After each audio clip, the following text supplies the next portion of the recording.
Podem sentar. Caríssimos fiéis, então não foi sem grandíssimo pesar que ontem à noite nós recebemos a notícia do falecimento de Dom Williamson, esse grande bispo que entrou sem dúvidas nas páginas da história da igreja. Aqui no centro da igreja, vocês estão vendo uma representação do seu cadafalso, com uma imagem do seu caixão, e no final da missa há a cerimônia da absolvição. A igreja cerca de cuidados, de delicadezas, aquele corpo que um dia foi batizado, foi templo do Espírito Santo.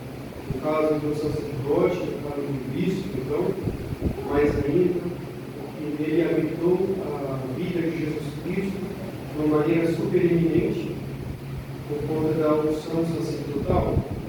Não é? Esse corpo é sagrado, um corpo que foi instrumento de Deus para batizar, perdoar os pecados, rezar a Santa Missa, ordenar outros sacerdotes, sagrar outros bispos. Então, com respeito à Santa Madre Igreja, não cerca com as suas orações, com as suas cerimônias, claro que aqui, por conta de uma missão, a Igreja nós não fazemos as pompas, a Igreja cerca essa cerimônia, mas um dia tiver a oportunidade de ver a consolação que dá e a expressividade da Igreja, a manifestação que ela crê no respeito que ela estão pelo corpo do seu falecido, nesse caso do seu falecido bispo. A Igreja vai depositar, depois de toda a sua bênção, o corpo da sepultura, que vai ser também abençoado com orações belíssimas, esperando a gloriosa ressurreição. Esperando a gloriosa ressurreição. A morte não é o fim. Nossa vida inteira nós passamos esperando a salvação das nossas almas. A vida na terra é somente uma imagem daquela vida que não perecerá, daquela vida que não terá fim. Não farei aqui uma notícia biográfica da vida de Monsenhor Williamson, mas não sei se todos o conhecem. Dom Williamson, então, foi um dos raríssimos bispos que, até o fim da sua vida, defenderam a fé católica de maneira íntegra e inviolada. E não só defenderam a fé católica, e não só ensinaram a fé católica, o que é uma obrigação de todos os bispos, mas defendeu a fé católica. Se opôs aos que queriam ensinar novidades. A igreja é mãe e mestra da novidade. Só da igreja se percebe a letragem. Ora, há 50 anos, nós estamos vendo os bispos, aqueles que eram responsáveis em defender esse justamente exclusivo direito da igreja de ensinar a verdade, permitindo que outros homens se proponham a ensinar a verdade. Só a Igreja Católica pode ensinar a verdade. Só ela recebeu a verdade. Só ela recebeu o depósito da revelação. Ninguém pode ensinar sobre Deus, sobre nosso Jesus Cristo, sobre a salvação como a Igreja. Ninguém. Só ela recebeu a verdade. Enquanto alguém ousa fazê-lo, como fez o herege Lutero, que pretendeu ensinar aos homens um caminho de salvação diferente daquele que a Igreja ensina, quando homens procuram se levantar em seu orgulho, querendo e se propondo enganar os homens, propondo-lhes outros caminhos diferentes do que aquele que a igreja sempre ensinou, os bispos fiéis se levantam e se opõem a eles. Diz Santo Tomás, no comentário que ele faz no livro dos Cânticos, que aquele que pode opor-se aos maus não faz, aquele que pode encavar, travar os seus avanços, aquele que pode gritar e se manifestar para o bem das almas e não pode se desculpar de cumplicidade com os maus.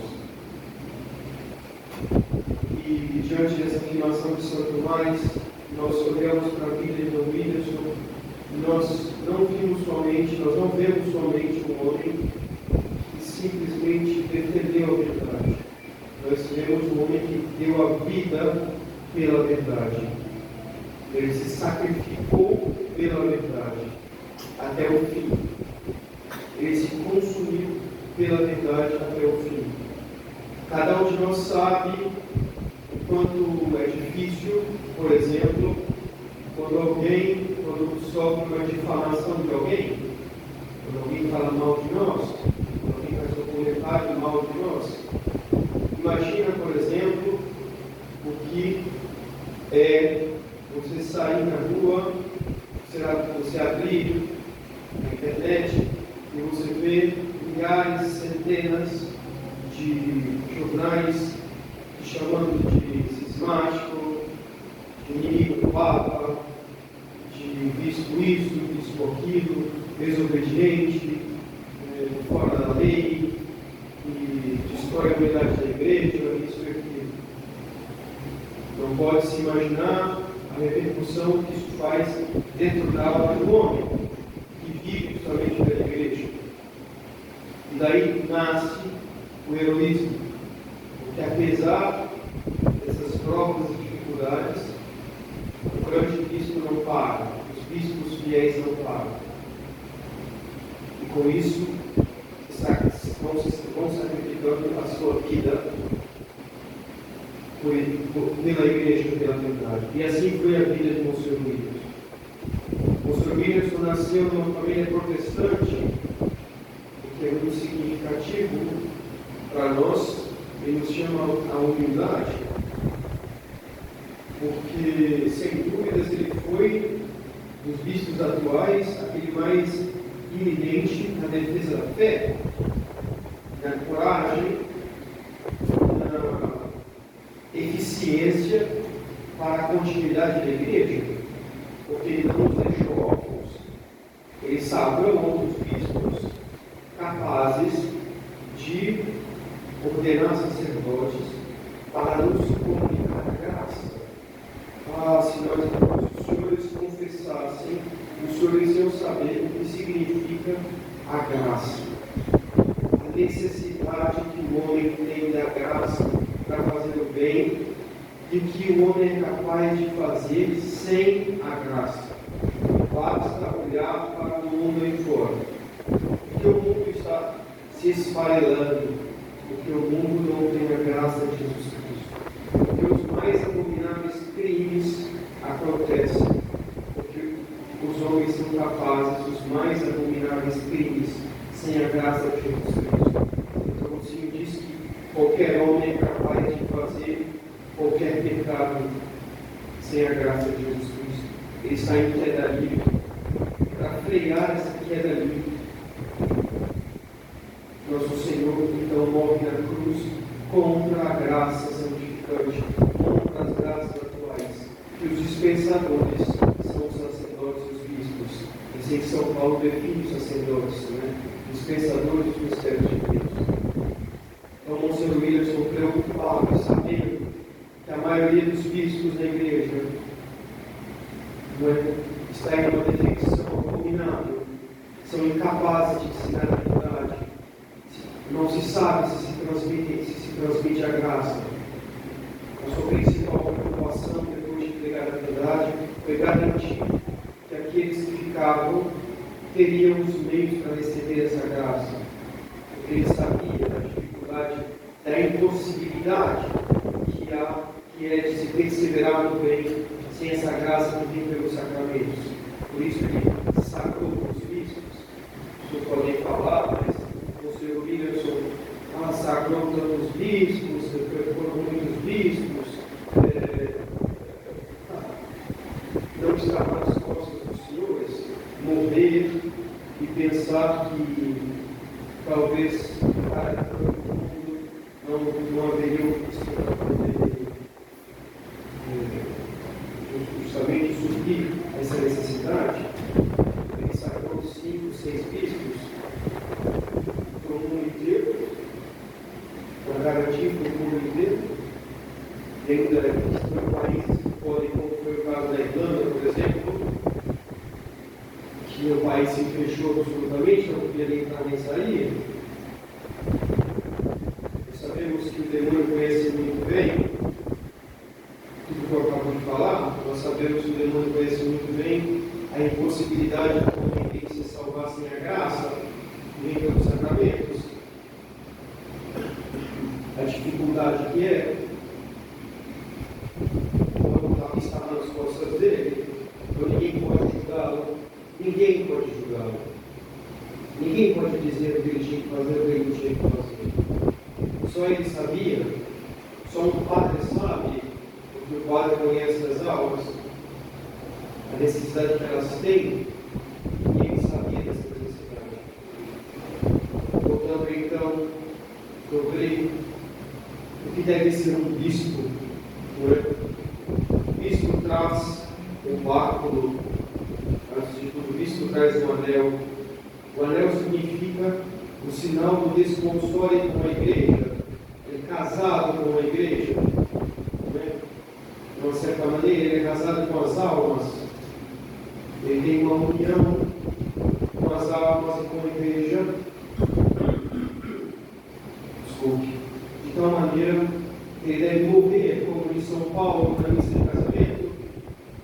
Maridos, amai vossas esposas como Cristo amou a igreja e se entregou por ela. Então, o bispo é chamado a se entregar pela igreja. Não tem mais eu prefiro, não tem mais eu quero, não tem mais eu penso assim, não. Agora são as almas. São as almas, o bem das almas. Eu sou fiel. E ele foi fiel. E por isso que quando ele foi Sagrado Bispo, ele escolheu como lema do seu brasão os fidelis indignato, não seja encontrado fiel, se seja encontrado fiel, o que se espera de um esposo senão a fidelidade? O que a esposa espera do seu esposo senão a fidelidade? O que a esposa espera do seu esposo senão que os olhos do seu esposo, que o coração do seu esposo seja somente dela, o que ela mais espera? Pode faltar tudo em casa, mas se isso é garantido para ela, já é tudo. Mesmo contrário, pode ter tudo, mas se não tem a fidelidade do esposo, não tem nada para ela. Falta tudo. E assim é o bispo.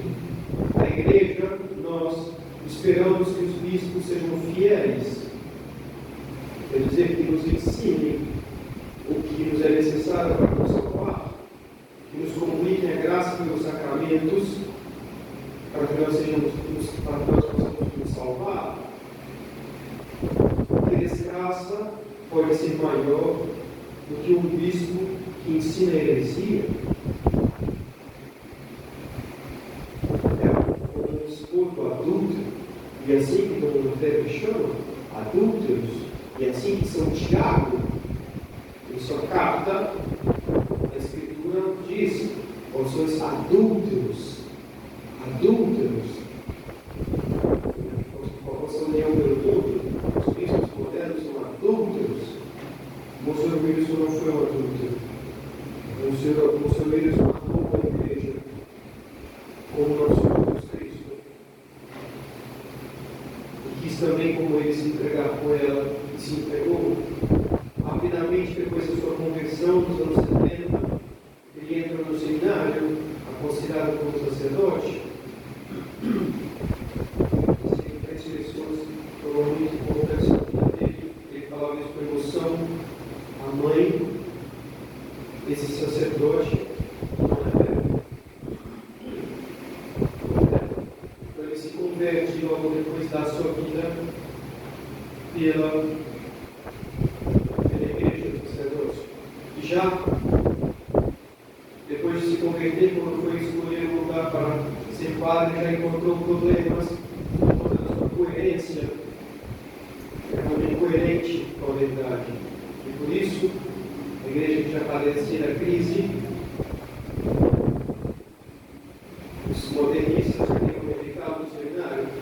mas ele encontrou-se como Lefebvre. Deus que não deixa ninguém em ignorância, iluminou e deu essa grandíssima graça, que seria fundamental para a realização da vocação de Monsenhor, encontrar-se com Lefebvre. No dia que ele foi no Mosteiro das Irmãs, no Mosteiro da Santa Cruz, as irmãs perguntaram para ele: o Senhor nunca pensou em ser longe? Nunca pensou em ser longe? E ele disse: não, nunca pensei em ser longe. Desde o primeiro momento que eu conheci Dom Lefebvre, eu entendi que a minha vocação era seguir. Desde o primeiro momento que eu conheci Dom Lefebvre, eu entendi que a minha vocação era seguir. O que ele via em Dom Lefebvre, quando perguntavam para ele: o Senhor não terá mais? O que impressionava mais em Dom Lefebvre, ele dizia: a objetividade. A objetividade. A objetividade é a claridade, é o contrário da ilusão. Na verdade, ele admirava em Dom Lefebvre aquilo que ele admirava, aquilo que ele tinha em mais alto grau. Como no seminário ele nos falava isso. Como no seminário ele nos falava, às vezes ele ia nos visitar, 2 vezes por ano, passava uns dias conosco, eram dias maravilhosos, dias inesquecíveis com ele, uma pessoa extraordinária, absolutamente extraordinária pelo seu tamanho, pela sua beleza mesmo, pela sua magnitude, pela sua. Ele era um homem absolutamente único. Absolutamente único. Quando ele falava, nos deixava paralisados. Nós estávamos diante de um sucessor de um São Basílio, de um Santo Atanásio, de um São Francisco de Sales, de um Santo Inácio de Antioquia. Estávamos diante de uma missão. Eles falavam com tanta força. O bispo também traz o báculo. O báculo que significa 2 coisas. Primeiro, o cajado para conduzir as ovelhas. Por excelência, o pastor das ovelhas é o bispo, o sacerdote, é o operador do bispo. Mas por excelência, o pastor é o bispo.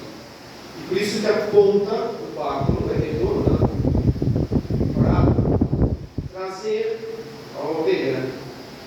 Não é? A pontinha redonda do báculo do bispo cabe direitinho no pescoço da pessoa e é para justamente educar a ovelhinha desgarrada. Meu pastor são as ovelhas. Mas o báculo não serve só para isso. O báculo serve também para castigar os maus. E por isso ele tem uma ponta. O báculo é uma ponta, uma lança, ele perfura. E o Senhor dizia assim, o Senhor dizia: os inimigos de Deus, os membros dessa nova ordem mundial, o que eles mais temem são os bispos. O que eles mais temem são os bispos. Por isso que eles fizeram indicar os seminários uma raça de podridão, para que essa podridão se tornasse sacerdote e bispo, e aí as consequências viessem como elas vêm hoje. Eles sabem que quando o bispo fala, vai espremer. O Senhor palavra do bispo, um terremoto para eles. E ele dizia isso. E a mitra na cabeça, justamente. A mitra na cabeça, coroa, como um chifre, um rinoceronte, por exemplo, desculpa o coração, mas que é mais impressionante o chifre, no ventre dele, na face dele, não é? Um cerco grande, aqueles chifres enormes, assim, um touro, o que mais assusta é o chifre. Pois é, a finalidade da mitra é assustar os inimigos da igreja. igreja militante, guerreira. Isso justo. Que a vida nessa terra é uma guerra, como disse João. E os que cabeceiam essa guerra são os bispos. E o seu filho só fez. O seu filho só colocou medo. No dia que ele foi sagrar o seu fogo, no céu, estavam lá os principais jornais do Brasil e do mundo. Nós fomos capa da Veja. Fomos capa da Veja e dos principais jornais do Brasil. Bispo rebelde, bispo dos inimigos do Papa. Mentirosos. Filho do diabo. Filho do diabo. Crucificar o nosso Senhor e querem crucificar a igreja. Diz o padre que a medida do ódio que o católico deve ter ao mundo deve ser a medida que o ódio, deve ser a mesma medida do ódio que o mundo teve com Jesus Cristo. Essa é a oposição. O Senhor disse: o mundo não os amará. Não os amará. Porque o mundo não os amará, pois não me amou primeiro. Não os ama, mas tem vários que eles não me amou primeiro. É um sinal. São Pedro diz que a quinta nota da igreja poderia ser perseguida, uma santa católica apostólica e perseguida. É o sinal que traz a igreja. Quer saber se alguém está na verdade, se é perseguido? Quer saber se você está são católico como você deve ser, você é perseguido? A mulher católica é perseguida porque ela tem vários filhos. A moça católica é perseguida porque ela quer ser vista honestamente. O rapaz católico que é perseguido porque quer ser puro. O esposo católico é perseguido porque quer ser fiel à sua esposa. É sempre assim. O católico é sempre perseguido. A igreja é perseguida porque ela ataca os maus costumes das paixões. Então o Wilson foi perseguido porque Deus continuava nessa guerra até o fim. E ele dizia com muita veemência: é preciso dizer aos fiéis que eles se sintam solidários à vida da igreja. Nós temos antes de nós homens e mulheres que deram a sua vida pelo reino de nosso Jesus Cristo. Apresentamos mártires no início da igreja, foram vítimas da ira dos imperadores romanos. Tantos mártires, tantos sacerdotes que foram mártires para levar o evangelho, tantas religiosas. A guerra civil espanhola, a guerra civil com mais de 100 mil mortos, a guerra civil mexicana, milhares de mortos, quantas perseguições. O Senhor Jesus dizia: o que nós vivemos hoje é um episódio a mais dessa guerra. E os católicos devem ser amados. Ele dizia: Deus está cansado dos católicos que não querem levar a sério a verdadeira religião. Deus está cansado. Deus quer católicos sérios, querem salvar as suas almas com coragem, com valor. E é preciso dizer aos católicos que eles se sintam solidários, que eles estão nessa mesma guerra, nesse mesmo combate. E assim foi com o Senhor. Recebeu para nós. E o acidente vascular cerebral que ele teve foi no dia justamente da convenção de São Paulo. Significativo. São Paulo saiu de São Paulo, caiu do cavalo. O Senhor teve um acidente vascular no dia da convenção, a lembrar a convenção que ele teve. Então, Deus usou um convertido. Deus não usou um homem que nasceu na igreja católica para salvar a igreja católica, para colaborar na salvação da igreja católica, para ser uma das peças principais da contra dessa revolução. Não é? Um homem que fez o que ele fez, um homem gigante da igreja, responsável pela salvação de milhares de almas, vai ser, e é. um não católico, um homem que não nasceu da igreja católica, da nossa comunidade, ele falece no dia de São Francisco de Sales, não é? Esse grande bispo também, que foi glorioso contra o protestantismo. Então, ele só era protestante, antes de ser católico. São Francisco de Sales, São João Bosco, fundou os salesianos, em memória de São Francisco de Sales, porque São João Bosco ia fazer apostolado em São Francisco de Sales, fazendo apostolado com folhetinhos para converter os protestantes. Então, São João Bosco escolhe São Francisco de Sales como padroeiro da sua congregação.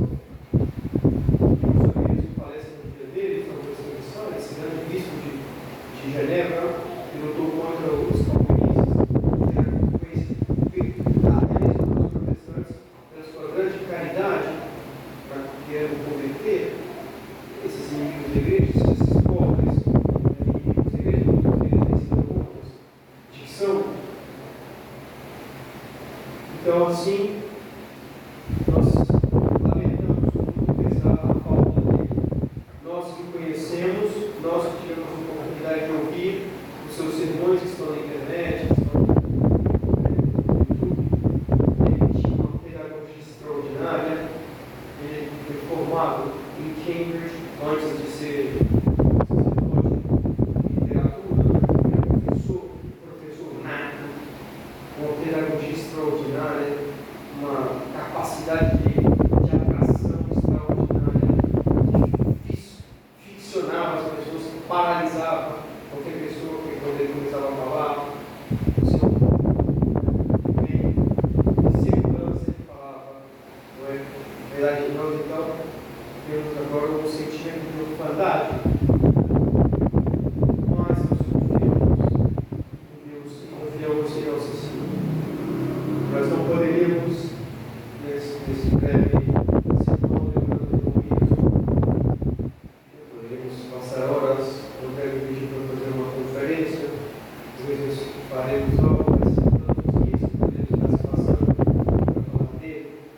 Então, tantos bens ele fez, com que simplicidade ele atendia a pessoa que ele nunca teve na vida. Ele confessava de uma maneira divina, com uma caridade extraordinária. A pessoa, eu disse, por mais simples que fosse, não fazia exceção de pessoas. Tanto é que eu me lembro como se fosse hoje, teve uma época da vida dele que ele passou por uma situação muito difícil na Inglaterra. Ele ficou sozinho, com quase 80 anos. Eu perguntei para ele, Senhor, mandei uma mensagem para ele, como você está fazendo? Ele dizia, eu mesmo estou no mercado, comer comida e faço. Quer dizer, o homem daqui, filho de uma família aristocrática, riqueza, e uma família importantíssima da Inglaterra, que entra na milícia do sacerdócio, dá a sua vida, se sacrifica assim, na velhice sozinho,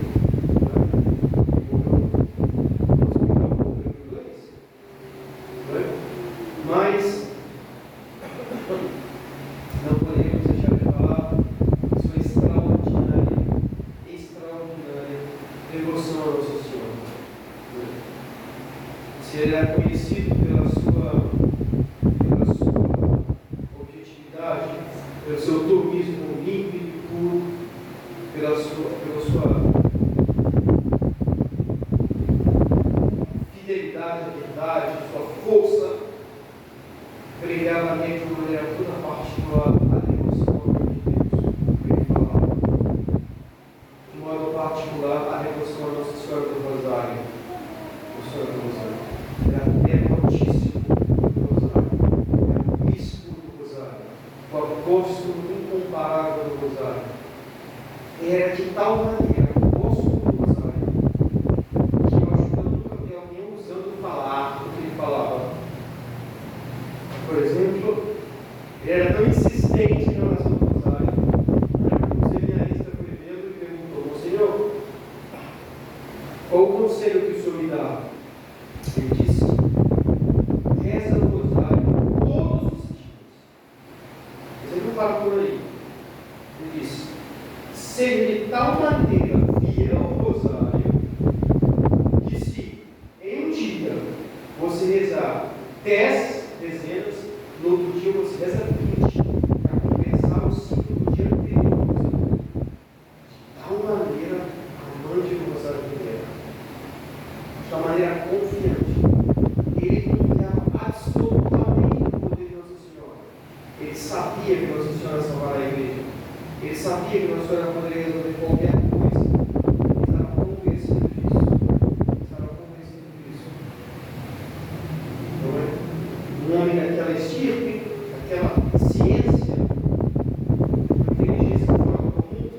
O padre Calderon fez o Prometeu, o padre Calderon, grande teólogo, por conta de insistir no esquema que ele fez, é um motorista extraordinário. E é tão simples.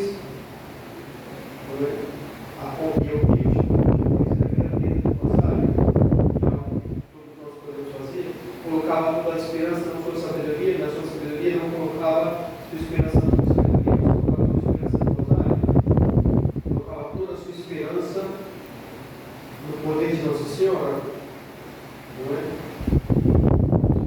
Tudo era no rosário. Eu lembro quando eu escrevi para ele, pedindo para ele abençoar o casamento da minha irmã, André, e ele disse que eles tenham a mesma quantidade de filhos que os mistérios do rosário.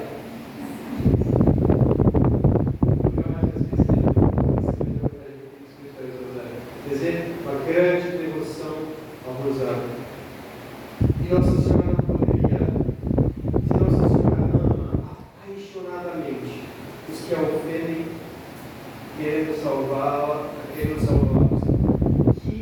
Qual foi o sermão de Nossa Senhora por ele, que viveu a pregar o rosário?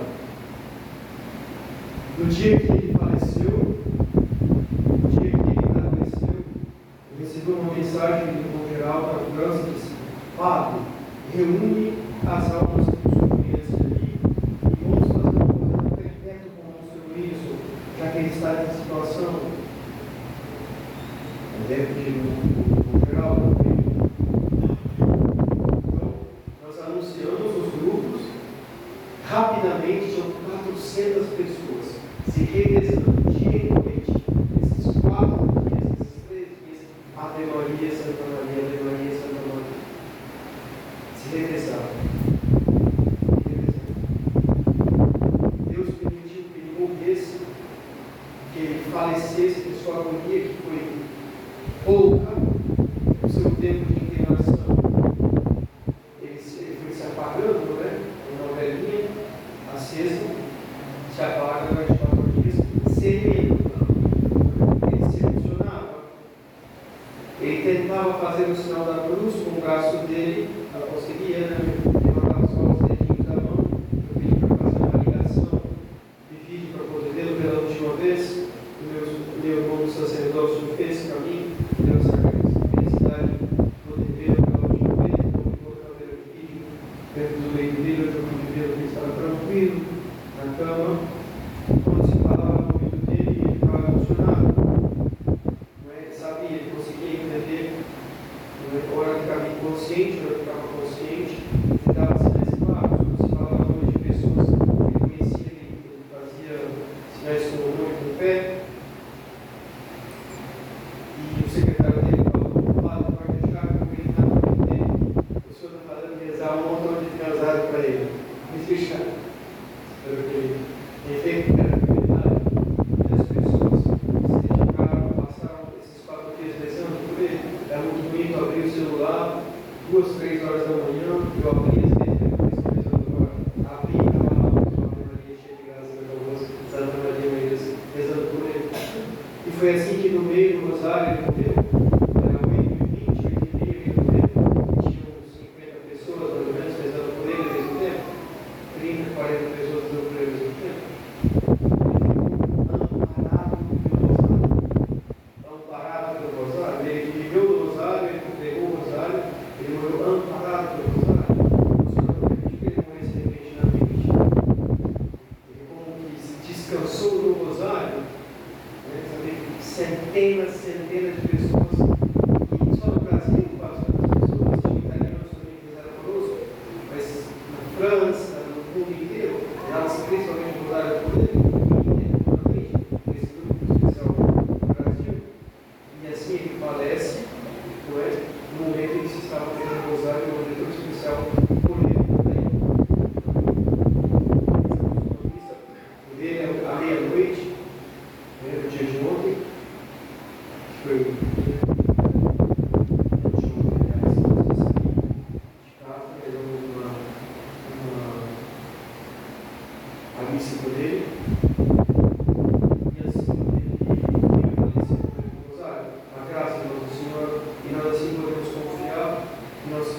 ir buscá-lo. E assim cumpre essa promessa, Nossa Senhora, a 15ª promessa do Rosário, que o Senhor fala, eu lhes darei todas as graças necessárias à sua salvação eterna, que onde mais consoladora foi essa. O meu confrade, os nossos confrades nos despediram dizendo que cada um logo no meio dele tinha vários padres. Então, quando ele logo que ele teve acidente cerebral vascular cerebral, era uma extrema-unção dele. Depois, vários padres foram também com ele. Ele ficou rodeado dos padres que se revezavam para ficar com ele no hospital. Os padres se revezavam. Vários padres se encontravam, que morte mais consoladora, né? Rodeado de padres, os fiéis não pararam de trabalhar com ele. Então, isso fica marcado pela confiança que nós devemos ter em Nossa Senhora, que nós falamos de cada vez uma vez. Comecei com uma coisa, bem, vocês vão ver isso mais também aqui, para começar alguma coisa por ele, escreveu assim, e ele respondeu: tudo que se faz por Nossa Senhora é muito sábio. Tudo que se faz por Nossa Senhora é muito sábio. É demais importante. Tudo que se faz por Nossa Senhora é muito importante. Porque o que Jesus mais quer é que as almas do homem dele viveram. E assim foi a vida dele, e assim foi a morte dele. Morrem como se vive. Não é? Diz o Haddad. Morre-se como se vive. Aquela morte que ele teve, aquela consolação que ele teve, nós podemos conhecer a grandeza da alma dele. Nossa Senhora permite que ele essa demonstração da hora da morte. Vamos imaginar como era grande a alma desse Cristo. Então, nós pensamos a Nossa Senhora, que já tem esses braços para sempre descansando na glória celeste, ao lado do Dorotério, de novo de Maia, de lá, ele possa olhar por nós, nos acompanhar mais do que fazia na terra. E agora, não mais estar para que ele esteja sempre conosco, podemos encontrá-lo sempre no nosso pensamento e no nosso coração, sabendo que quando pensamos nele também vai pensar em nós, e nós esperamos, com a graça de Deus, que nos acompanhará, para que nós possamos terminar também a nossa carreira. O terceiro de São Paulo vai dizer, justamente na missa, no dia que ele faleceu, a epístola de São Paulo diz: combati o bom combate, terminei a minha carreira, guardei a fé. São Paulo diz, e essa é a epístola da missa, no dia do falecimento de Monsenhor. Então, que ele descanse em paz.